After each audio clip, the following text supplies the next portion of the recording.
Bismillahirrahmanirrahim. Alhamdulillahirabbil alamin. Wassalatu wassalamu ala asyrafil mursalin sayyidina Maulana Muhammadin wa ala alihi washabbihi asma'in amma ba'du. Ingkang sangat kula hormati Kiai Haji Atabik Ali dan keluarga, Kiai Haji Jirjis dan keluarga, wonten pernah Mbah kula sedanten, wonten Mbah Nafis, wonten Mbah Ida sedanten kang hormati. Duka Mbah niku celukan wau Gus Yofur tasyarruf dipanggil adik. Kula niki tasyarruf. Kula niki termasuk Bani Umar, terus kula kepanggih Bani Mbah Maksum teng Mbah Abdul Aziz. Terus Mbah Nuriyah niku Mbah Mas Furiyah, terus dugi Mbah Abdul Aziz. Kula niku mbah kandung kula Fatimah binti Idrus bin Umar. Mbah Umar niku garwane namine Maimunah binti Abdul Aziz. Terus kula yang teng mriki paling dekat kalian Lek Hindun, Mbah Hindun. Iki sami-sami putu Mbah Umar. Nggih kalian rileks kula badhe nerusaken cerita Gus Yofur, cerita Mas Maftuh, dan saya tidak akan gojlok karena beliau sudah punya tawaduk, sekarang sudah membaik. Karena saya juga heran kok beliau kelihatan pinter begitu malam ini itu. Saya pernah dijazahi bapak, kata bapak gini, "Hak, kon kudu terkenal ngalim, ora usah terkenal wali," kata beliau. Kenapa Pak? Wong nak terkenal alim itu bisa baca Wahab, Muhadzab, itu sing hasud sinau itu ya bagus karena ada kompetisi. Yang mengidolakan terus belajar halal haram itu juga bagus. Tapi nak terkenal wali tok itu kadang orang sowan nggo gula njuk donga, dadi rodok-rodok masalah. Makanya saya pernah matur sama Lek Hindun, Mbah itu Mbah Idris itu, saya kalau muji Mbah Hamid Pasuruan mesti al-alim dulu. Karena itu kenangan saya, beliau itu orang alim, bisa baca Jamul Jawame, bisa sampai ketika di Termas juga beliau diberi gelar Sohibu Jamil Jawame. Jadi saya teruskan cerita Gus Yofur. Dulu yang di Termas termasuk mbah saya, terus Mbah Ali, Gus Habib, sama Gus Muhammad. Terus dulu Mbah Munawir hubungannya dengan Kiai Mahfud Termas, dititipi Gus Muhammad, kemudian diajak ke sini. Karena Mbah Munawir orang Quran, singkat cerita Gus Muhammad ini menjadi alim dan hafal Quran. Terus jadi menantunya orang Betengan, terus punya anak Gus Harir, sekarang Gus Muham. Sehingga ini dzurriyyatan ba'duha min ba'd. Saya sendiri istri dari Mbah Idrus, mbah saya itu orang Kudus, namanya Sofia binti Maksum bin Soleh bin Asnawi Sepuh. Jadi yang Mbah Soleh ini dulu gurunya Mbah Soleh Darat ketika ngaji di Kudus. Sehingga silsilah ini harus kita jaga supaya kita punya tradisi yang benar. Saya tidak akan bosan-bosan belajar kitabnya Mbah Ali tentang Hujjatu Ahli Sunnah. Memang benar-benar belajar, artinya saya nikmati. Di antara yang saya kagumi yaitu ketika orang lain a priori dengan Ibnu Taimiyah, Bali itu ya kadang uji Ibnu Taimiyah, tapi ya kadang kritik. Yang dikritik tentu pendapat Ibnu Taimiyah yang tidak membolehkan orang ziarah Rasulullah SAW. Tapi yang dipuji adalah Ibnu Taimiyah meyakini bahwa qiraatul Quran itu tanfaul mayyit. Itu dipuji-puji sama Bali. Ibnu Taimiyah dikutip, Ibnul Qayyim dikutip. Saya akan cerita sedikit tentang tradisi hujjah. Dulu lama itu kelihatannya sederhana, tapi kalau berargumentasi itu hebat. Tadi Gus Yofur menyebut kitab Mbah Hasyim itu mengharamkan kentong. Beliau masyhur itu punya kitab namanya Al-Jasus an Tahrimin Nakus. Intinya kentong itu haram. Secara dalil ini meyakinkan sekali, karena ketika Rasulullah rembukan sama sahabat, kita dengan apa memaklumatkan orang kalau waktu sholat masuk? Ada sahabat yang usul pakai kentong, dzaka lin nasara, itu Nasrani. Ya pakai buk itu semacam trompet besar, dzaka lil yahud. Kemudian ada yang usul kalau gitu api ya Rasulullah, dzaka lil majus. Sehingga dari hadis itu Mbah Hasyim berpikir kentong itu haram. Tapi Mbah Fakih Mas Kumambang itu mengkritik Mbah Hasyim dengan ngarang kitab Hazur Ru'us an Tahrimin Nakus. Jadi beliau ngomentari kitab itu sambil geleng-geleng kepala. Kitab kok keliru nganti ngono itu. Jadi cara pikirannya siapa Ki Fakih. Kentong di Indonesia itu kanggo wedhus dicolong gitu. Pos kampling gitu. Kalau ada banjiran ya kentong, ada maling ya kentong. Jadi enggak ada persamaan sama sekali dengan kentong yang milik orang apa? Nasrani. Sehingga di pondok saya itu ada kentong tapi jelek sekali. Karena itu satu-satunya cara supaya beda dengan kentong yang di gereja. Kalau elek kan mirip kentong di pos kampling. Itu ya agak-agak ilmiah sedikit. Dulu ceritanya Gus Zofur itu saya teruskan. Itu singkat cerita, itu kalau yang di kejadian di Termas itu Mbah Dimyati sudah nyuruh semua kentong disembunyikan karena mau ada Mbah Hashim. Cerita itu mukarror di Kiai Fakih sama di Kiai Dimyati Termas. Setelah kentong dikumpulkan semua, Mbah Hashim datang, senang, ngiranya Syekh Dimyati ini sependapat dengan beliau, yaitu sama-sama nggak ada kentong. Tapi setelah itu ada santri yang matur, Mbah Dim pun beres kentong pun kula delikno sedanten. Itu di depan Mbah Hashim. Jadi GR-nya Mbah Hashim bahwa Mbah Dim itu sependapat akhirnya hilang. Ternyata ini akal-akalan toh gitu. Karena santrinya matur, Mbah Dim pun beres sedanten kentong beduk sudah disembut singkirkan. Itu di depan Mbah Hashim. Saking lugunya santri, nah saking ikhlasnya agak ngerti mahalus syahid ini adalah Mbah Hashim. Saya mau meneruskan cerita Gus Zofur. Dulu, ini cerita dulu. Dulu Mbah Mun ngaji di Lirboyo, tapi Kiai Makhrus ngaji sama Kiai Khalil Harun. Kiai Khalil Harun itu adik juga sekaligus muridnya Mbah Umar Harun. Mbah Umar Harun itu generasi kedua setelah Mbah Ghazali. Beliau menantunya Mbah Ghazali, tapi ya sudah ponaan. Sehingga tradisi ini penting karena saya berkali-kali bilang di mana-mana. Status orang tua dan mbah itu adalah terserah anak cucunya. Bukan terserah mbahnya, tapi terserah anak cucunya. Saya tidak akan bosan mengingatkan ini. Saya pernah di makamnya Nabi Yakub, itu ya dikemuli bendera Israel. Di makamnya Nabi Dawud. Nabi Ibrahim juga dekat sinagog. Sehingga Quran membela Nabi Ibrahim disebut maka anak Ibrahimu Yahudi wala Nasraniya. Karena ketika beliau berposisi di Israel, kemudian penguasanya adalah Yahudi, bisa saja makam ini ditulisi dan distatuskan ala Yahudi. Ya seperti Nabi Yakub. Nabi Yakub itu nabi yang kita yakin tentu berkeyakinan beliau orang baik, orang muslim, orang mukmin, tapi karena di desain mereka ya dikemuli bendera Israel dan disebut Abul Yahud. Karena kita tahu nama lain dari anaknya Nabi Yakub adalah Yahuda bin Yakub bin Ishak bin Ibrahim. Sehingga perasaannya orang Yahudi menjadi Yahudi itu yang ngikuti mbah-mbahnya.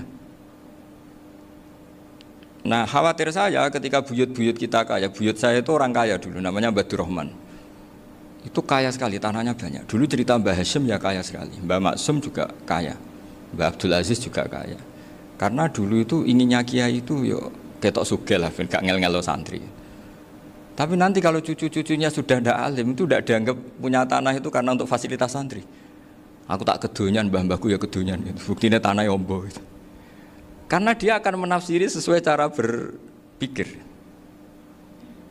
Makanya sanad keilmuan yang diceritakan Gus Zofur itu harus diulang-ulang. Kalau nggak diulang-ulang, maka kita akan berpikir sendiri untuk menafsirkan Masyayikhon al-Kiram atau Ajdadan al-Kiram. Nah, ini yang bahaya, yang sering Quran mengingatkan. Jadi ada status yang disematkan oleh anak cucu kayak orang Yahuda tadi, Yahuda bin Yakub bin Ishak bin Ibrahim, itu menstatuskan mbah-mbahnya yang bernama Ibrahim itu Yahudi. Sampai Quran sendiri yang bela maka anak Ibrahimu Yahudi wala Nasrani. Karena secara geografis sekarang Ibrahim di Israel dan otoritas itu juga milik mereka, sehingga mereka bisa masang-masang atribut yang menunjukkan kalau itu Yahudi. Beberapa al-alim al-alamah yang minnah itu sudah wafat dan kadang-kadang dzurriahnya itu tidak kita. Kalau sekarang orang bahasakan kubu sebelah. Akhirnya ya nggak boleh dikholi, nggak boleh diziarah. Terus seakan-akan yaktaduna bi ra'yi, seakan-akan mereka berpendapat dengan pendapat syekh ini padahal enggak. Nah, sehingga tradisi ketersambungan sanad tadi baik secara genetik atau secara asbab itu harus terjaga. Saya beberapa kali banyaklah sering diceritain Mbah Mun. Dulu Mbah Munawir ini cerita ya, Mbah Munawir itu saking senenge kitab, ben santri ini so ngaji kitab. Itu kalau ada alumni Lirboyo, alim disuruh baca muin di sini itu Mbah Munawir ikut. Saking ingin tasjeknya, ingin ngajari santri bahwa ngapal Quran udah hafal tok, tapi yo paham. Dan penggalinya Mbah Munawir itu sampai klimaknya dulu Mbah Zaini itu nate nikah sama Nyai Komariah kalau nggak salah, binti Karim, binti Manap. Punya putra Gus Habib, Gus Toha yang diantara putrinya dinikahi Gus Rozin ini. Terus akhirnya kesampaian juga ketika Mbah Munawir punya mantu alim alamah namanya Mbah Ali Maksum, angsal Nyai Hasyimah. Sampai pondok Kramcak ma'ruf bil ilmi, terutama ilmu sorof dulu karena Mbah Maksum itu komplain, fa'ala ya fulu kok terus fa'lan ya fa'ala ya fulu ya uf'ul gitu kan. Masuk fi'il kok jejer isim gitu. Jadi dulu kata Mbah Mun itu ada persaingan ilmu sorof, sorofnya Mbah Maksum Ali Kuaron sama Mbah Ali Maksum Jogja. Jadi wali antok, yang satu Maksum Ali Kuaron, yang satu Ali Maksum. Ya itu dulu saingan ngarang sorof. Nah ini yang menang siapa? Ya terserah duriannya. Kalau duriannya keren ya menang karena terserah yang kampanye. Saya bayangkan adekan Mbah Zubair tidak punya anak sealim Mbah Mun, mungkin kalau Mbah Zubair juga tidak sewow kalau punya putra Mbah Mun, karena saya berkali-kali bilang kalau dalam syair Arab itu kama takarroma, kadang dilafatkan kama tasyarrofa bi Muhammadin adnanu. Orang berpikir Adnan itu siapa? Itu karena ada Nabi Muhammad SAW. Orang mencari-cari Mbah Mun itu mencari Mbah Zubair karena ada Mbah Mun. Orang mencari Mbah Dahlan karena ada Mbah Zubair. Wong kok alime ngono iku bapake sapa? Wong kok alime ngono iku putune sapa? Tapi kalau kita ini sudah ndak alim, ini orang sudah nggak tertarik nyari-nyari leluhurnya karena dianggap selesai. Jadi yang dengan tanda kutip yang menghabisi mbah-mbahnya itu ya mesti cucunya. Ini mbah ngamuk, mbah peringatan, tapi ini juga peringatan pada diri saya sendiri. Jadi sehingga zuriyah ini penting. Kenapa para nabi mesti donga zuriyatan thayyibah? Kenapa selalu berpikir tentang zuriyah? Wa ja'alaha kalimatam baqiyatan fi aqibi. Karena zuriyah ini yang nanti bisa menstatuskan leluhurnya. Seperti tadi cerita Mas Maftuh, ini tak puji betul, saya hari ini tidak ingin gojlok supaya kewalian saya tidak tergerus oleh kedoliman. Saya pernah diceritain Gus Zofur, juga sering baca buku tentang Mbah Maksum. Dulu Mbah Maksum kalau wasiat kembali ya gitu, kamu harus NU dan harus mempertahankan NU, tapi tidak dengan cara membenci Muhammadiyah. Dulu Mbah Mun juga sering cerita, dulu Mbah Hasyim itu ngaji Syekh Mahfud. Nah, Mbah Ahmad Dahlan dulu namanya Darwis, sering ngaji sama Syekh Khotib Minangkabau. Zaman itu Syekh Khotib sudah modern, sudah ikut gerakan Abdu, gerakan Almanar. Sehingga bawaannya Mbah Ahmad Dahlan ini agak agresif. Yang Mbah Hasyim karena hanya mulazim di Syekh Mahfud, hanya sesekali ngaji Syekh Khotib, beliau lebih seperti itu. Dan dua beliau ini sama-sama pernah ngaji Mbah Soleh Darat di Semarang, Mbah Hasyim sama Mbah Ahmad Dahlan yang dulu namanya Darwis. Jadi ini masih min muskatin wahidah mimam bain wahid. Sehingga kita tidak kaget ketika Mbah Ali Maksum mengomentari Muhammadiyah itu masih ahli sunnah wal jamaah. Makanya nanti terakhir saya baca kitabnya Mbah Ali dan sering saya pelajari. Andai kan kita ini sepakat dengan ilmu, ya kita tahulah kalau Abu Hanifah itu tidak kunut, Imam Syafi'i kunut, berarti kunut itu mazhabnya Abu Hanifah, bukan mazhabnya Mbah Ahmad Dahlan. Apa tidak kunut itu mazhabnya Abu Hanifah, bukan mazhabnya Mbah Ahmad Dahlan. Kita kunut itu mazhabnya Imam Syafi'i, bukan mazhabnya Mbah Hasyim. Ini semuanya masih dalam bingkai ilmu. Adzan qabla subhi juga riwayatnya jelas. Tidak adzan ya sudah, perilaku kita sudah jelas. Dulu Mbah Mun sering didik kita gitu. Saya sering dengar cerita kalau dulu Pak Arif Fakhruddin begitu hormat sama Mbah Ali, apalagi dzuriyahnya Mbah Azhar Basir, karena beliau dulu ngaji di Termas. Dulu itu nggak ada masalah karena semuanya dianalisis pakai ilmu. Tapi sekarang pakai identitas, yang kunut tuh NU, yang nggak kunut Muhammadiyah. Berarti Abu Hanifah itu Muhammadiyah, Imam Syafi'i itu NU. Berarti Imam Syafi'i itu ya anak buahnya Ki Miftahul Ahyar kira-kira gitu karena anak buahnya Pak Said Akil. Kan terus jadi repot. Dulu kita ini pengagum ilmu, bukan pengagum perbedaan. Sehingga di sini yang saya kagum dari sekian ceritanya Mbah Ali Maksum, supaya kitab ini to the point, supaya nggak lama-lama karena waktunya juga. Nanti kalau kemalaman ini kena semprit ini sudah. Ini diantara yang diceritakan Bali itu unik. Imam Syafi'i itu sering tawassul, sering wasilah sama siapa itu? Abu Hanifah. Ini sudah tak petakan, saya baca yang sensitif lah, so yang ini ya. Ziyar al-Babus Samin, terus sebentar ini yang bab tawassul.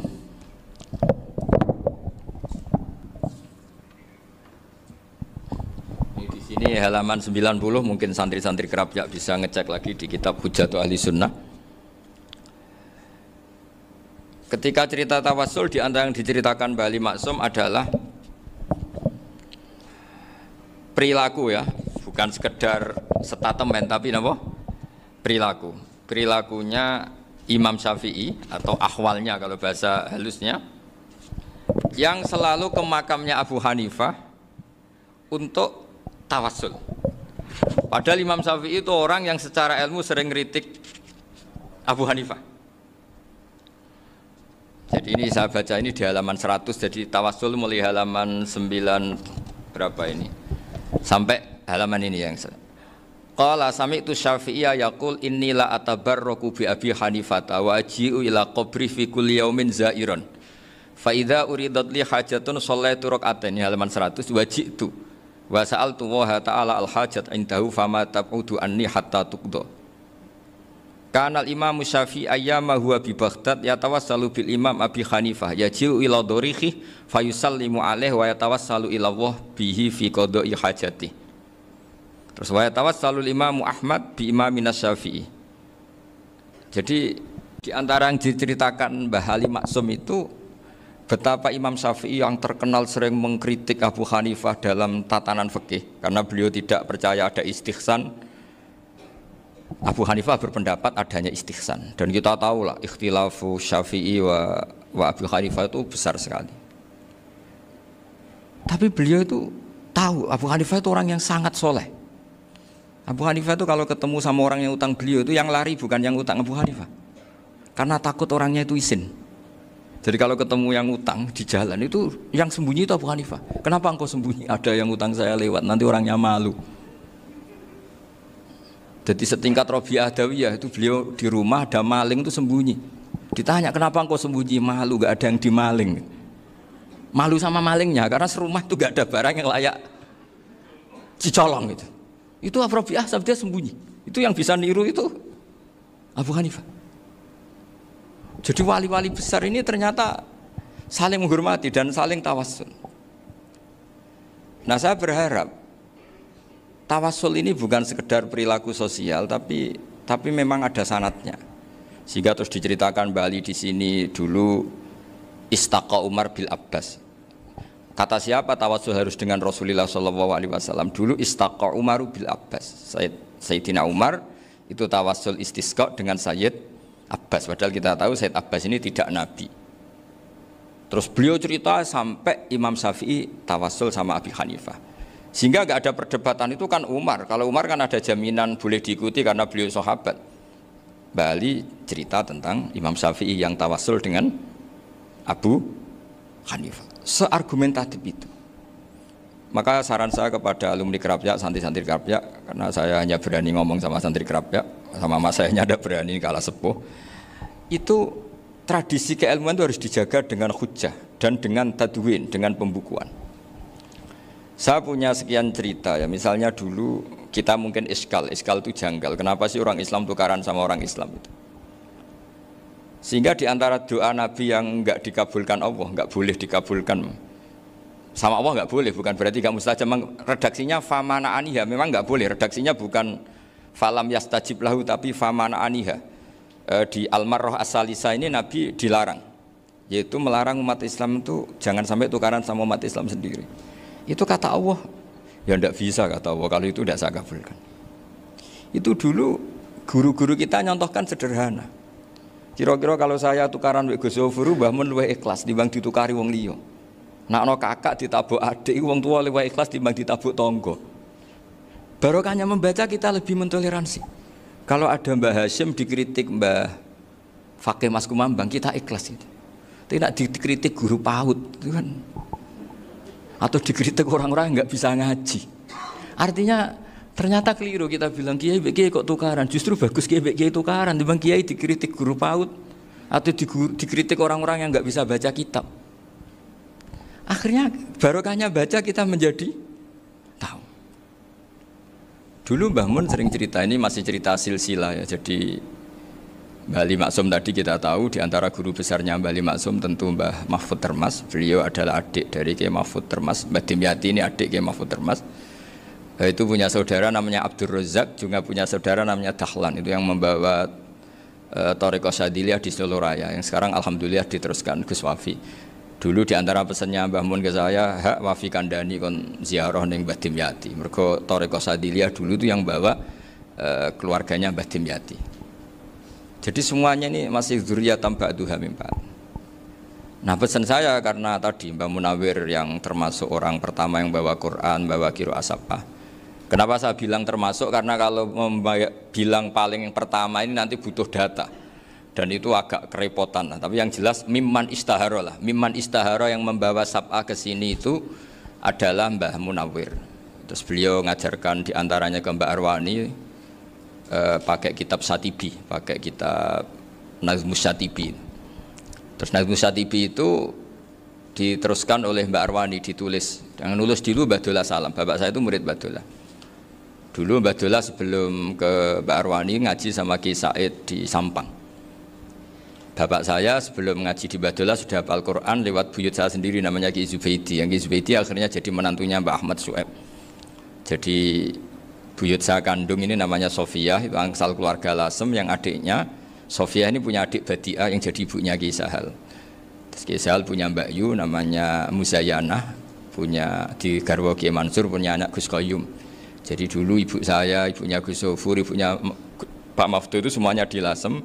Karena saya dari keluarga Gen ya Lasem, dari keluarga sanad guru ya Lasem. Tapi Lasem Bahdawi itu dulu ngajinya di Mbah Umar Harun di Sarang. Mbah Umar Harun ini menangi Sayyid Ahmad Zaini Dahlan. Sayyid Zaini Ahmad Zaini Dahlan ini punya cucu keempat yang hidup di Sedan, terus makamnya di Lasem, namanya Habib Haidar, itu yang nulis biografinya Mbah Maksum. Mbah Maksum bukan Bali, biografinya Mbah Maksum itu ditulis oleh Habib Haidar, namanya Haidar bin Hasan bin Sodaqoh bin Ahmad Zaini Dahlan. Nah, Habib Haidar ini menantunya Sayyid Hamzah Sato. Hamzah Sato itu Hamzah bin Abdullah bin Umar, itu kakaknya Sayyid Abi Bakar Sato, Sohibul I'anah. Nah Sayyid Umar ini yang dulu ngajari mbahnya Mbah Mun namanya Ahmad bin Su'aib. Nah, di antara ajarannya adalah baca kitab-kitab kecil yang bisa dihafal. Dibawalah ke sarang jadi metode muhafadzah.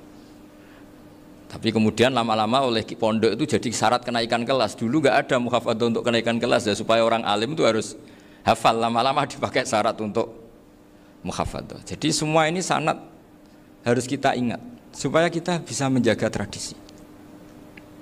Termasuk tradisi ini kiai seneng jagungan, terus ngomong ra penting. Itu juga sanad. Setahu saya Mbah Mun itu kalau ketemu bapak ya guyon terus. Saya punya kenangan tuh yang dulu agak iskal tuh begini. Ada isu lah, entah isu entah hoax entah apa, ada kaji itu agak beling itu, pokoknya beling lah gitu. Seneng siapa itu, rondo lah apa itu. Pokoknya beling gitu. Ketika Mbah Mun dilaporin tamu kalau kaji itu beling sama rondo itu, Mbah Mun tanyanya lucu. Lho ayu no cung. Wahyu banget Mbah. Wahyu. Itu bapak juga bakas ayu nih.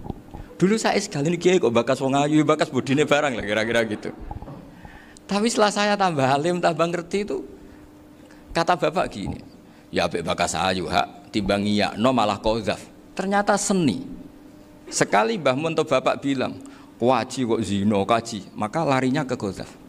Maka menghindari bahasa menuduh, ngomong yang nggak penting.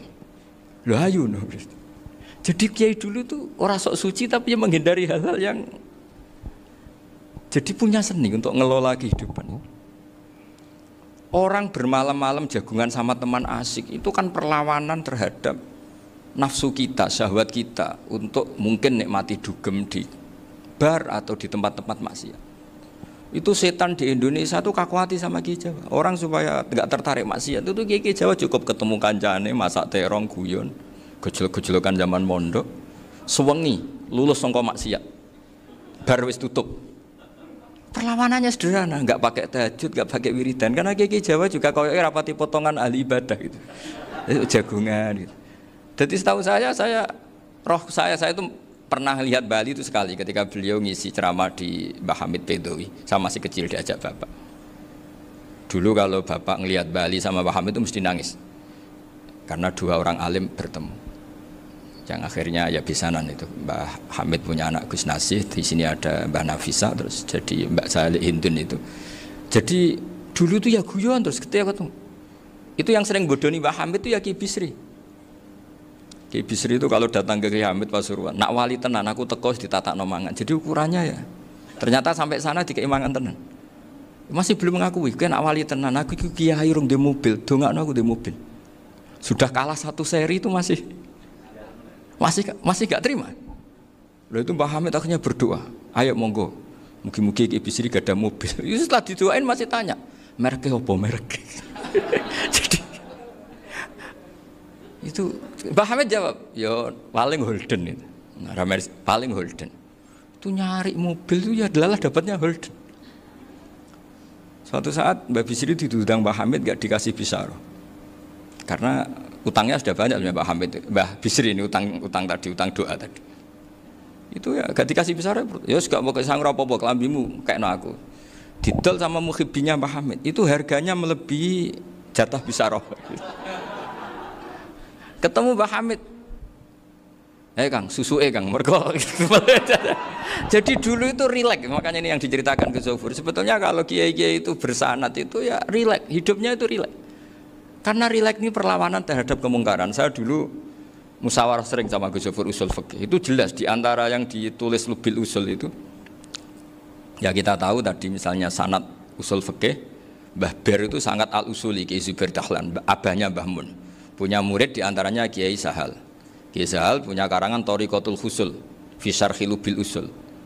Itu Thariqatul Husul itu beliau ngendikan dalam mukaddimah bahwa saya bisa mensarah ini berdasar ngaji maknani sama Mbah Zubair. Terus beliau mengutip sarah itu dari kitab Nailul Ma'mul. Beliau ngendikan binus khotin khotiyah ghairi matbu'ah. Dan itu ditemukan di Kiai Mansur di Lasem. Karena Kiai Mansur iparnya Mbah Sahal. Mansur bin Khalil itu diantara katibnya Syekh Mahfud. Jadi semuanya ini sambung. Mbah Ber saking ahli usul fikihnya, kalau ngajar usul fikih itu kalau guyon takriran saya ini lebih memahamkan ketimbang sarah. Ya sudah, terus Mbah Zubair Kiai Fakih, terus Syekh Mahfud. Di sini Syekh Mahfud termasuk orang yang dekat Mbah Munawir sampai putrane Mbah Mahfud namanya Gus Muhammad dibawa Mbah Munawir, kemudian mondok di Termas diantaranya, terus dinikah jadi menantunya kalau nggak salah Haji Taslim di Betengan, kemudian sekarang juriahnya Mbah Mahfud di Betengan. Ini nggak boleh hilang secara seperti itu. Diantara di usul fikih diterangkan ketika diantara 5 hukum itu ada yang bernama mubah. Mubah itu boleh dilakukan, boleh ditinggalkan, dan kalau dilakukan ya tidak berpahala, tidak disiksa. Itu ada ulama yang protes nggak bisa seperti itu. Itsma min mubahin ila wa tahaqqaqu bihi tarku haramimma. Fa'il zamu minas sukun tarkul qatli wa minas sukut tarkul qadaf. Tidak bisa, mubah itu tidak ada. Kalau kiai jagungan semalaman, itu Allah ngitungnya itu hada taroka dugem, wa hada taroka delok dangdut, wa hada taroka kada wa kada. Oh, itu luar biasa. Dan kita ngikuti yang seperti itu saja. Gak usah tahajud, gak usah witir telulas kaya ora kuat timbang gremeng wis. Sewengi jagungan, setan ngenteni kita tergoda maksiat, ternyata maksiatnya sampai tutup, kiainya masih apa? Jagungan.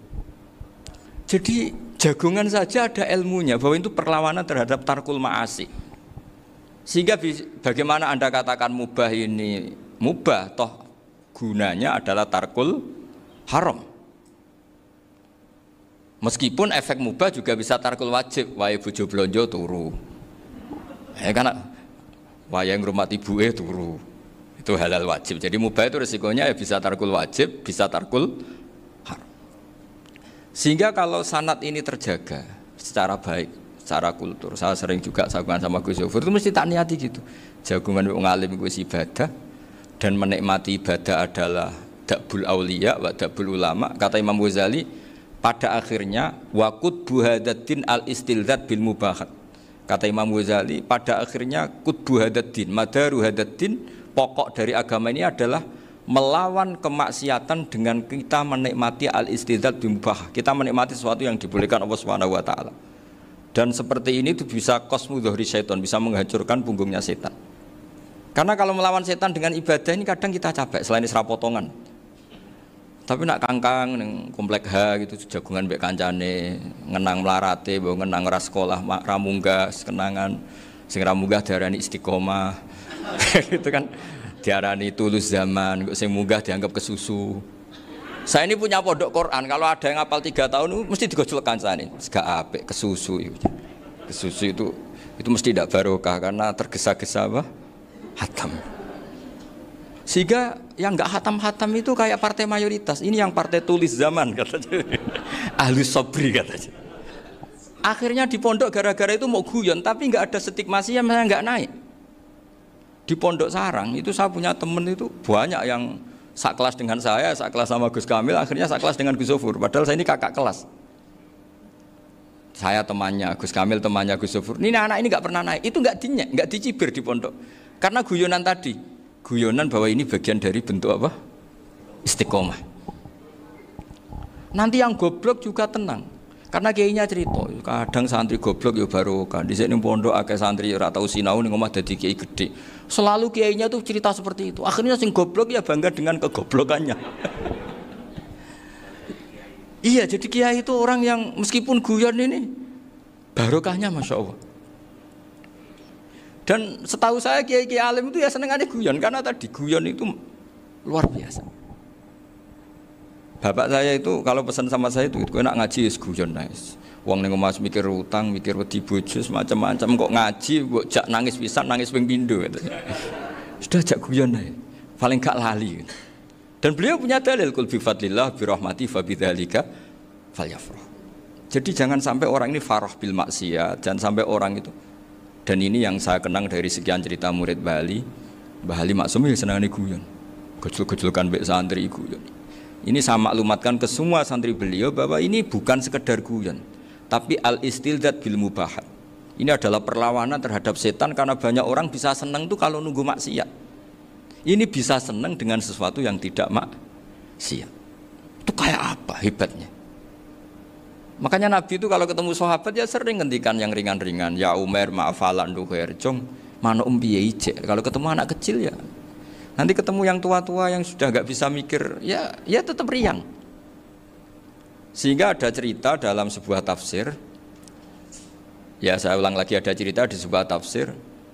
Kenapa Nabi Musa ditanya Allah wa matilka biyaminika ya Musa.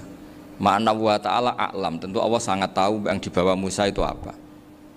Karena Allah tahu Nabi Musa itu grogi. Orang dipanggil Wali Maksum pasti grogi, santri dipanggil Mbah Mun pasti grogi.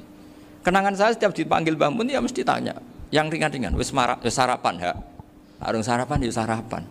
Pas sarapan ya kan tanduk mangan sing enak, wong santri ora tau mangan enak. Ya enggak pernah ngomong yang penting, ngendikan yang penting. Nah, karena Nabi Musa ini grogi, ini sebagian tafsir. Itu ditanya yang ringan, "Sake iku nggawa apa?" Karena pertanyaannya ringan, Nabi Musa juga ringan. Ya Nabi Musa itu sampai lali, itu pangeran sing ya'lamu sirra wa akhfa. Diterangno. Niki tongkat Gusti. Gunane kathah Gusti tongkat iki. Qala ya aso ya atawakka'u 'alaiha wa ahusyu biha 'ala ghanami wa liya fiha ma'arifu ukhra. Oh, tongkat Gusti niki penting Gusti. Nggih nak. Nggih macam-macam lah Gusti. Atawakka'u 'alaiha wa ahusyu biha 'ala ghanami kangge menghalokan. Masih terangno terakhir dan yang lain-lain Gusti. Wa liya fiha ma'arifu ukhra. Sehingga akhirnya rileks. Karena Nabi Musa terus ngerti. Ternyata ketemu pangeran itu gak seserem yang saya bayangkan gitu. Pertanyaannya ringan. Itu ada ilmunya. Tapi cerita ini yang versi tafsir ini tidak yang seperti di Manaqibul Ghazali. Di beberapa kitab tentang Manaqibul Ghazali diceritakan di alam roh Nabi Muhammad SAW itu yubahi bi ummati, saking yubahinya sampai ngendikan ulama ummati ke anbiya'i Bani Israel. Ulama umatku itu pinternya atau statusnya itu mirip-mirip lah. Kaf itu ya mirip-mirip lah, mirip-mirip kayak ulamanya nabinya Bani Israel. Akhirnya Nabi Musa itu tersinggung sekali, bagaimana mungkin ulama disamakan dengan apa? Nabi. Sehebat-hebatnya ulama itu kan tidak akan yabluhu darajatan nubuwah atau yartaqi ila darajatin nubuwah. Itu akhirnya ya kalau kamu nggak percaya panggil, yang dipanggil Imam Ghazali. Ya Nabi Muhammad juga nggak mau kalah gitu. Kalau manggil ulama RT ya kalah keok gitu. Akhirnya Imam Ghazali datang, ditanya sama Musa, Mas muka nama kamu siapa? Ana Muhammad bin Muhammad Al-Ghazali At-Tusi Asy-Syafi'i. Itu disebut panjang sih. Nabi Musa guyu-guyu.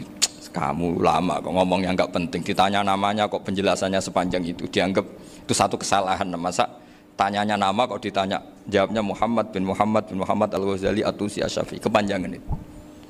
Ketika Nabi Musa agak mencibir, agak gimana itu, terus jadi Imam Ghazali, kalau ini masalah, lebih masalah jenengan. Apa itu? Yang tanya jenengan tuh Allah ya alamu sirra wa akhfa, dan Allah hanya tanya wa ma tilka biyaminika ya Musa. Harusnya jenengan jawab asoya titik, bukan kepanjangan. Atawakkau 'alaiha wa syubha itu kepanjangan. Allah tanya yang di bawah kamu itu apa? Yang di tangan kamu. Harusnya jawabnya hanya asoya. Tapi kenapa penjelasannya sepanjang itu? Sampai terakhir waliya fiha ma'aribu ukhra. Terus pinter tenan kayak gitu. Terus ada Nabi Musa terus bilang, ya pinter tenan aja gitu. Padahal kita tidak pernah GR seperti itu, kan kebetulan Imam Ghazali gitu. Kalau yang lain mungkin ya keok lah kira-kira gitu. Tapi ini cerita dalam khazanah keilmuan. Bener yang dikatakan Gus Zofur. Saya termasuk orang yang pernah mondok Lirboyo Pasanan. Jadi setelah saya disuruh nemani Gus Kamil, tahun berikutnya Gus jenengan disuruh. Pokoknya anakku mbah sak wulan lah kudu tau mondok Lirboyo. Piye aku tau ngaji Wakarim. Terus yang disuruh mbaturi Gus Kamil itu saya. Jadi saya pernah 1 bulan tuh di Lirboyo. Karena saya ini santri beling ya, kontraknya pokoknya penting ziarah Bakarim. Biasanya nggak pernah ngaji, ya. Pokoknya gerbar ngisa. Ziarah ya sudah. Ngaji subuh ingat saya sama Gus Imam. Itu dari 17 hari ingat saya ngaji 2 kali. Tapi kalau ziarah ke Bakarim sudah lupa jumlahnya karena memang kontraknya disuruh ziarah. Sampai seperti itu. Dan saking senengnya bangun sama Bakarim saya masih ingat. Ngamplopi salam template itu masih ingat untuk Gus Anwar, untuk Gus Imam, untuk Gus Kafabi, termasuk untuk Gus Maksum. Itu malam-malam saya dijak ngamplopin. Zaman itu saya masih ingat selawewu. Zaman itu kos 1 bulan itu 13.000. Jadi kira-kira kalau 25.000 itu untuk kos 2 bulan. Jadi saya krusnya itu pakai kos. Saya masih ingat Mondok Sarang itu kos 1 bulan 13.000. Berarti kira-kira 500.000 itu di amplopin sendiri sama Bang. Ini untuk Gus War, ini untuk Gus Imam, ini untuk Gus. Padahal Gus Imam ini mondoknya sudah di Mbah Mun. Itu Mbah Mun hormatnya sampai untuk jatah salam template. Nah yang ribet kebalikannya, kita pulang Gus Imam karena melihat Gus Kamil ini putrane Mbah Mun, Gus Kamil disangoni. Saya juga disangoni karena Gus Imam dulu ngaji juga sama Pak D saya, sama keluarga saya. Itu kata Gus Kamil setelah keluar, mau agak muni gua abal ya, boten berarti gua aku. Karena ini penting, ini kalau sampai dianggap tukar guling, ribet deh. Jadi ditakwil sendirilah, mau agak muni gua abal ya, boten guys, yes berarti halal. Tapi sama Mbah Mun ya ditanya. Ditanyanya bukan apa-apa karena untuk meneruskan tradisi bahwa kalau kiai ketemu itu ya saling memberi hadiah, saling itu sudah faqaddimu baina yadayna najwakum apa? Shadaqah. Sehingga ketika Krapyak ini punya Bali Maksum alim alama, kemudian melahirkan murid-murid yang juga ipar kayak Mbah Warsun bisa ngarang apa? Kamus Al-Munawwir, Pak Bik juga punya karangan Kamus Al-Mu'asir. Saya itu punya semua.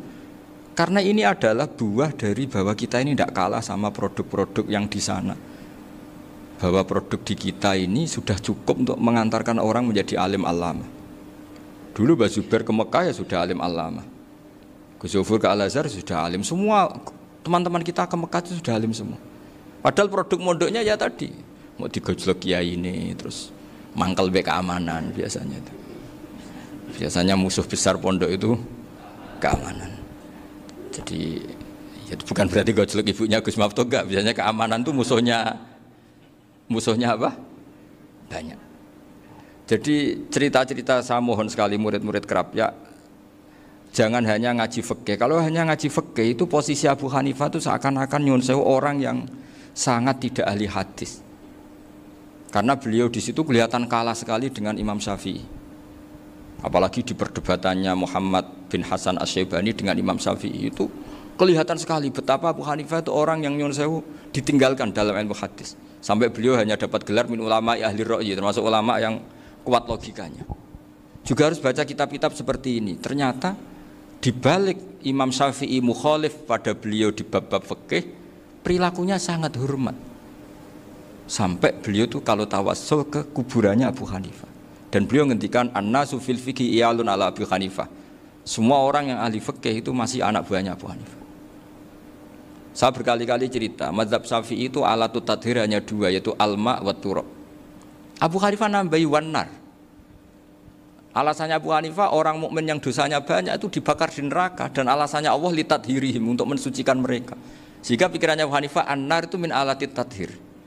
Apa yang terjadi ketika bata itu, batu bata yang dibakar, di situ campur teledong, campur apa-apa, itu kalau sudah mazhab Abu Hanifah selesai, sudah suci, karena sudah ngelewatin pembakaran. Meskipun kita tidak akan kalau kehilangan air terus wudhu dengan api, bisa bunyak semua itu. Tapi apapun itu menjadi solusi. Sehingga saya punya kitab namanya Ikhtilafu Malik, Ikhtilafu Malik wa Abu Hanifah atau Ikhtilafu Syafi'i ma Abu Hanifah. Itu kelihatan sekali kalau Abu Hanifah itu nyuruh saya posisinya kalah. Karena yang ngarang orang-orang Syafi'i. Tapi kalau melihat kitab-kitab kewalian, misalnya di kitab Mizan Kubro, ini juga sering disebut kisah itu Mbak Ali Maksum tentang Imam Sa'roni. Berkali-kali beliau mengutip Mizan Kubro. Itu Abu Hanifah adalah orang yang sangat mukasyafah. Artinya ketika Nabi cerita air wudhu itu menjatuhkan dosa, tidak ada air wudhu yang jatuh ke kamu kecuali saat itu juga dosa kamu jatuh. Itu beliau datang ke Madharota Kufah. Kemudian beliau bilang sama si orang tua tadi, tub anizina. Orangnya terus bilang atubu minazina. Ada lagi pemuda datang dibilangin tub an ukuki walideka, terus bilang tub tu an ukuki walidaya. Sampai yang terakhir ada tub an simai alatilahwi atau an samai alatilahwi, terus tub tu an samai. Ketika orang itu ditanya, kenapa engkau begitu tahu dosanya apa? Saya tahu air wudhu ini menjatuhkan apa. Jadi kira-kira kalau zina mungkin ya batang babi lah. Kalau hanya sekedar melihat bak-bak mungkin ya curut atau tikus lah kira-kira gitu. Nak dulu sediluk ya mungkin ya tikus cilik gitu. Nak dulu suwi ya tikus werok itu atau apalah. Pokoknya beliau itu tahu. Tapi anehnya Abu Hanifah apa? Setelah itu dia nangis minta mukasafahnya ditutup. Ya Allah, saya ini mukasafah kok malah menjadi tahu sawatil mukmin. Padahal aturan syariat jenengan man satara musliman satarahu, bahwa enggak baik melihat jeleknya orang mukmin. Minta ditutup. Makanya saya ini bangga ada mukasafah. Makom yang kita sampai sekarang itu makom setelah Abu Hanifah mukasafah. Jadi Abu Hanifah repot-repot mukasafah, minta makomnya ditutup, tidak menjadi mukasafah. Dan alhamdulillah kita sudah tidak mukasafah sebelum minta ditutup. Jadi kita ini keren. Keren karena aturannya itu man satara musliman satara huwa, yang tidak tahu aibnya orang muslim maka Allah akan nutupi aibnya di akhirat. Dan kita alhamdulillah barokahnya tidak mukasafah, tidak ngerti aibnya orang mukmin. Jadi kita harus pakai patokan ilmu. Saya ulang lagi, kita harus pakai patokan. Makanya saya tahu betul ketika Kiai Hamid Pasuruan, beliau dulu ngaji Jamul Jame, ngaji Juman, Bali Maksum di sana sama Gus Habib, sama Gus Muhammad bin Mahfud, termasuk mbah saya kandung dulu Kiai Sidik, mbah saya yang dari itu juga ngaji di Termas. Bapak saya dulu Kiai Nur Salim ngaji di Buyut Baiti. Dulu itu kawin juga sederhana, kayak cerita Gus Zofur. Jadi bapak saya kandung itu Kiai Nur Salim itu ngaji di Mbah Baiti. Mbah Baiti itu adik kandungnya buyutnya saya dari ibu. Nah Mbah Baiti itu teman akrabnya mbah saya namanya Kiai Nur Sam, Mbah Nur Sam.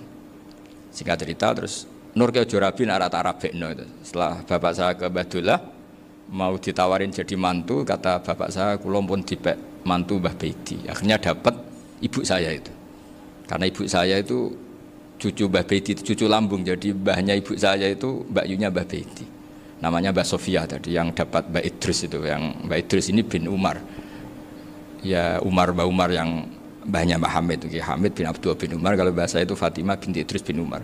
Dulu kecilnya Mbak Idris namanya Abdul Khalik, kalau kecilnya Mbak Hamid namanya Abdul Mukti, kalau kecilnya Mbah Maksum namanya Muhammadun kalau nggak salah. Dulu itu orang dulu itu namanya dua-dua karena diganti ketika musim apa? Haji. Jadi ini terjaga. Sehingga tidak ada ceritanya kiai-kiai yang jagongan kemudian santrinya itu yang agak-agak khawarit. Kiai kok sungi-sungi jagongan, gak tahajud, gak duha, itu tidak ada seperti. Karena ini dianggap fi'lul mubahat untuk melawan mungkarat. Jadi sehingga di kitab Ikhya diterangkan, kamu jangan ngira orang-orang soleh ketika jagungan itu min ahlil bitolah wa takasul. Itu orang-orang yang pemalas, itu enggak. Tapi mereka bisa mengasyiki Allah. Bahwa dalam jagungan ketemu teman ya asik, gejul-gejulkan sama Pak Maftuh ya asik. Dan keasikan ini bentuk perlawanan terhadap keasikan harus dengan maksiat. Itu kayak apa kalau kita ngaji sampai seperti itu. Termasuk tadi yang diceritakan Pak Maftuh kitab Hunyah. Semoga beliau cerita juga pernah belajar. Saya pernah belajar kitab Hunyah khatam. Itu diantara yang diceritakan Syabdul Qadir Al-Jilani tadi kata beliau Al-Jilani dipakai Jim Al-Jilani. Ini agak beda dengan kita. Mbah Zubair itu punya kitab namanya Al-Qalaid Al-Uluiyah. Beliau menfatwakan nama-nama ajam itu kamu bebas. Ajamiyun fasna bihi masyita. Sehingga kita kalau punya kiai harus mau qolal ustukhri, sehingga tak mau qolal istukhri. Tirmidzi juga nasibnya sama. Qolat rawahut Tirmidziyu, sehingga tak rawahut Turmudziyu. Yang satu rawahut Tarmidhiyu. Ya karena kita keluarganya Tarmidhi apa enggak gitu. Makanya kata Mbah Mun sama masih ingat. Kata cerita Gus Zofur tadi, adabnya Gus Zofur itu cerita tentang keluarga ibunya. Padahal keluarga ibunya juga orang-orang soleh yang luar biasa. Itu kata Mbah Mun, kowe roh jenenge Imam Bukhari tahu ya. Jenenge sapa? Saya nyebut Muhammad bin Ismail bin Ibrahim bin Muhirah bin Bardasbah. Lah iya Bardasbah mbok waca Bardisbah yo. Lah cara kene mbok Parmin mbok Parlan ngono. Jadi Bardisbah mbok Bardasbah iku cara kene yo Parmin mbok. Iku rak Mbah Fadl Senori dadi kabeh diwaca Arab. Jenenge Mbah Umar Harun. Dhisik yo wong sarang Mbah Harun mbok kira nang yo ora roh wong dhisik yo wong kuno. Jadi kalau versi Mbah Fadl termasuk yang pertama bikin nasab Mbah Maksum itu tulisannya Mbah Fadl yang dikutip Habib Haidar tadi. Ya saya seperti Gus Zofur juga mencari-cari hubungan ulama-ulama di Jawa. Itu Mbah Mun itu kalau bicara mbahku ono sing jenenge Kiai Serut. Kalau ditulisannya Mbah Fadl itu Syaraf. Jadi Mbah Fadl itu fanatik orang-orang alim itu ditulis Arab, kalau Mbah Mun itu Jawa. Dulu itu ada wali seto di daerah saya. Dulu orang ya janggal, ternyata ada sato itu kesamaan di Arabnya itu. Sehingga kiai-kiai itu ada fanatik Tirmidzi, Turmudi, Tarmidzi, Jilani, Jailani karena ajamiyun fasna bihi masyita. Jadi kalau nama-nama ajam semongko lah baca sekenanya sementing. Cuma mungkin tahqiqnya benar Pak Maftuh tadi memang di Mu'jamul Buldan itu Al-Jilani bikasri jim ya sudah kita baca Al-Jilani. Sebab itu kayak Pondok Pelosok Lirboyo itu menurut saya bagus. Orang itu maknani betul sama gurunya. Kalau sarang enggak. Kalau Pondok Lirboyo, pondok yang tadi ternyata keluarga Mbah Munawir sini pernah bisanan, yaitu Mbah Zaini pernah nikah sama Nyai Komariah ya kalau nggak salah, punya putra Gus Habib ya, Pak Toha dan sebagainya. Itu betapa hubungan pondok Quran sama pondok kitab dulu itu nggak pernah terputus. Bapak saya setelah hafal Quran itu dulu ngaji Mbah Zubair. Jadi bapak saya sering ngutip mu'en apa, padahal bapak saya itu terkenal tuh, beliau cita-citanya itu saya ingin hafal Quran kayak hafal Fatihah. Beliau itu sampai 10 lanya sekali. Karena beliau inginnya hafal Quran kayak hafal Fatihah. Termasuk murid terbaiknya Mbah Dullah bapak saya. Itu ya ngaji kitab. Sehingga kata Mbah Mun, jadi Mbah Munawir di mantu Bali Maksum, itu ya sudah dipenggali. Sudah dipenggali dituruti pangeran. Lahirlah seorang Bali Maksum yang membawa. Jadi dulu itu ya Gus Muhammad yang ngaji di Termas, nanti Mbak Arwani sebelum ngaji di sini ngaji di Tebu Ireng. Sehingga Mbak Arwani bisa ngarang kitab. Beliau ngarang kitab tentang Sab'ah. Faidul Barokat namanya. Ya nulisnya ya fasih ya. Saya punya tulisan tangannya Mbak Arwani itu banyak. Saya juga punya tulisan tangannya Mbak Hasyim Asy'ari ketika nyurati buyut saya yang di Damaran itu pakai bahasa Arab. Jadi dulu itu Mbah Ali Maksum juga sama. Surat-suratannya dulu sama tokoh-tokoh Muhammadiyah ya bahasa Arab. Nah ini harus kita dengar dari abna, dari bahwa Mbah Maksum kemarin yang diceritakan Gus Zofur di Khol Mbah Maksum, kue kudu belo NU, kudu tetap NU, tapi bukan dengan cara membenci Muhammadiyah. Tadi Pak Maftuh menguatkan sanad itu dari Pak Atabik bahwa Muhammadiyah termasuk ahli sunnah wal jamaah. Karena sama-sama tidak sabus sahabat, sama-sama ikromus sahabat dan sama-sama bermadhab. Nah soal akhirnya ada beberapa yang rapati seneng ngaji, ini yang agak ribet. Tapi kamu tidak usah ngeritik Muhammadiyah agak seneng ngaji, kayaknya juga sama, kita nggak seneng ngaji juga banyak itu. Jadi kalau ngeritiknya masalah itu kan kita ya agak-agak sama.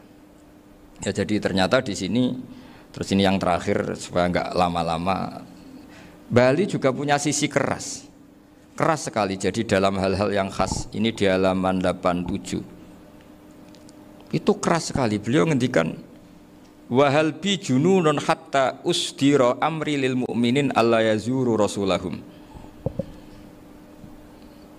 Jadi ketika saya tadi sudah bilang bahwa beliau sering muji Ibnu Taimiyah dalam banyak hal, tapi dalam banyak hal juga beliau mengkritik Ibnu Taimiyah ketika menafsirkan la tusaddur rihal illa ila salah satu masajid. Kemudian Ibnu Taimiyah tidak mentasrekkan, tidak mensunatkan ziarah kubur Rasulullah sallallahu alaihi wasallam. Beliau mengkritik. Dan cara mengkritik adalah ngendikan ulaikal ladzina yuriduna ayyahulu bainahu sallallahu alaihi wasallam wa baina ummatihi fi nakhiyatin. Itu adalah orang-orang yang ingin membuat batas antara Nabi dan umatnya. Saya termasuk terinspirasi makalah Bali ini adalah bagaimana Anda mengkafirkan orang Islam berdasar qala Rasulullah sallallahu alaihi wasallam. Wan nabiyyu asyaddun nasi syafaqatan li ummati. Wan nabiyyu akhrasun nas, orang yang paling serius supaya umatnya ini selamat. Kemudian Anda dengan hadisnya Nabi mentafrik bainahu wa baina ummati berdasar dawuh Kanjeng Nabi. Itu cek mentalahan nih. Makanya saya itu nggak pernah keras di bab ini. Misalnya nyuruh saya ada santri sarang yang nakal. Itu saya tidak berani komentar karena saya tahu Mbah Mun itu sangat mencintai santrinya meskipun yang nakal. Saya melihat sendiri bukan jari ada santri yang cara pelaturan pondok itu diboyong karena nakal. Itu Mbah Mun ngendikan begini. Ya cung yo ke diboyong itu cara aturan pondok. Nah aturannya pangeran gara kowe tobat dadi wong apik ya dadi wong saleh. Ya kowe kudu tetep sering rene, tetep santriku dunya akhirat. Soal pondok ya ben ana aturan, ben menjen kowe nakal nemen ya diboyong, tapi kowe tetep wong apik. Jadi karena kita tidak mungkin mentafrik bainahu wa baina talamidhi. Kita tidak mungkin mentafrik baina nabi wa baina ummati karena nabi adalah apa? Asyaddun nasi syafaqatan li ummati.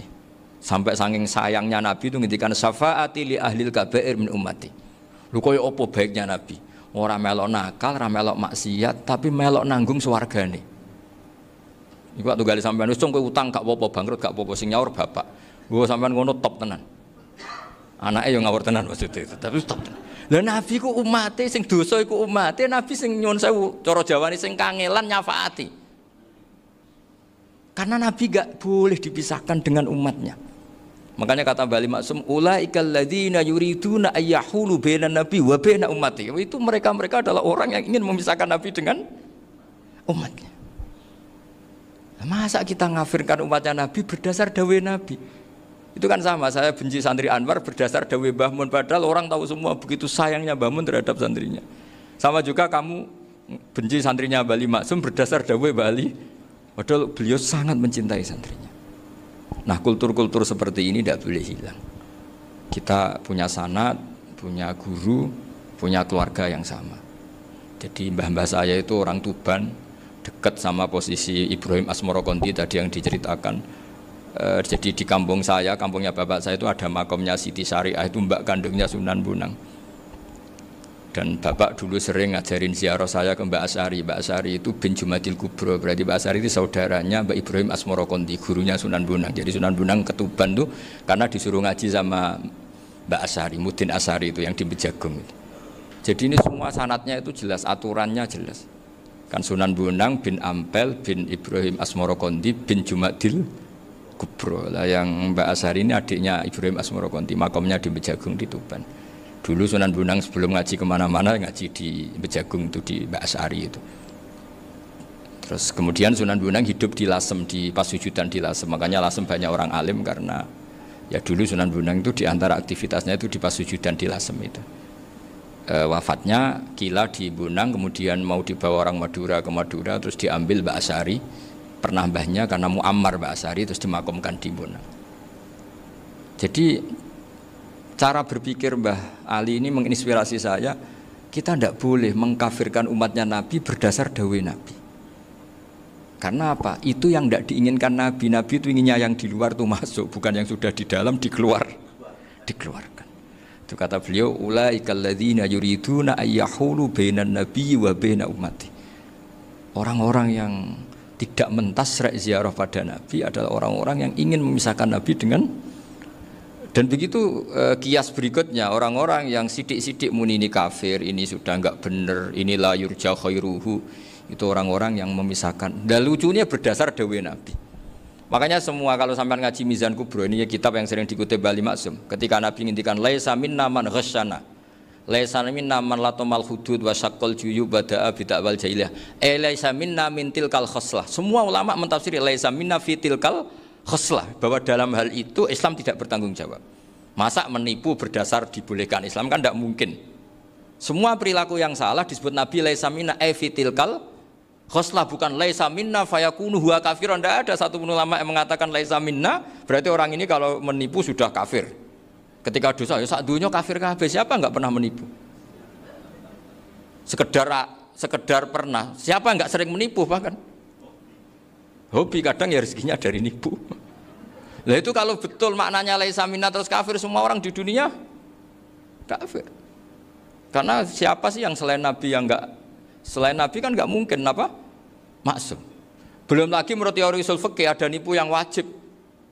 Ya kan, misalnya kita orang baik ketemu orang dolim yang memburu perempuan mau diperkosa terus bersembunyi yang kita tahu, kita wajib nipu apa wajib jujur? Ketika orang dolim tanya perempuan tadi kemana, wajib nipu apa wajib jujur? Wajib nipu, karena kalau kita jujur berarti memberi peluang orang dolim menemukan buruannya. Jadi betapa alimnya. Dan ketika kitab Mizan Sa'roni dipakai Bali, dipakai Mbah Mun, saya pernah ngaji Mbah Mun, terus kita tahu maknanya laisa minna fi tilkal khoslah. Sehingga kita tidak mengatakan laisa minna dengan terjemahan letterlek tidak termasuk umatku. Kita tidak akan menambahi fakta frek fayakunu kafirun, tidak akan selamanya. Karena maknanya laisa minna fi tilkal khoslah. Kenapa kita selalu begitu? Karena enggak mungkin kita memisahkan umatnya Nabi dengan Kanjeng Nabi berdasar dawuh Kanjeng Nabi. Karena Nabi adalah berstatus bil mukminina raufur rahim. Ya, terus ini mohon maaf sekali ini yang saya bisa, tapi saya mohon kajian kitab Ahli Sunnah saat tadi sudah matur Gus Afif, Gus Picon itu, supaya kitab ini ditakriri lah, supaya apa ya, lebih apa ya, dan yang nagih harus santrinya, jangan bebankan saya. Ini santri yang pernah mulai sama-sama. Biasanya kalau orang NU pesantren terus orang usul jenengan mawon. Senengnya lempar-lemparan, itu kata bapak saya, tawadhu itu keliru aja. Tawadhu itu aslinya wong ra tanggung jawab, ben ketok Islami bebo tawadhu aja. Jadi tawadhu itu orang yang sebetulnya agak punya tanggung, ben kesane Islami pura-pura tawadhu. Jadi, tapi saya mohon lah, ini kitab ini bagus sekali. Di antara yang saya senang adalah beliau cerita kalau Imam Syafi'i sering tawassul sama Abi Hanifah. Padahal kalau kita ngaji di kitab-kitab fikih, Abu Hanifah itu kayak tersangka lah.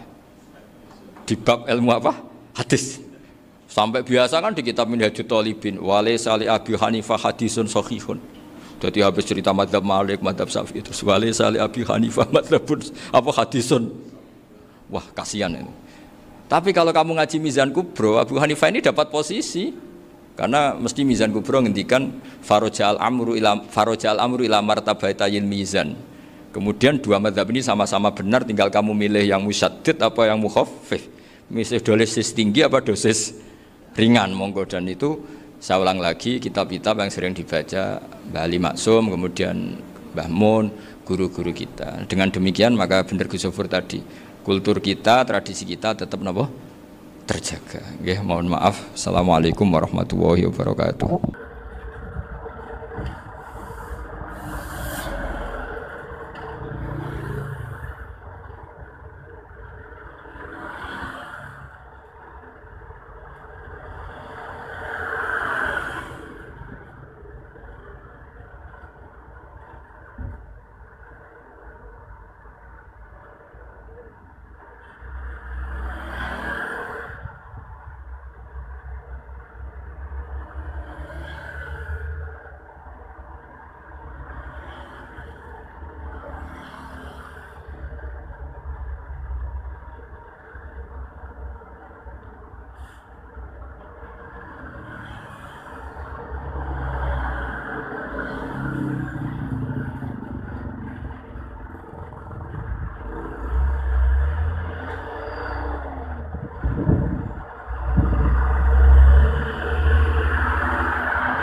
Ya, lainnya terus apa ya? Lagu yang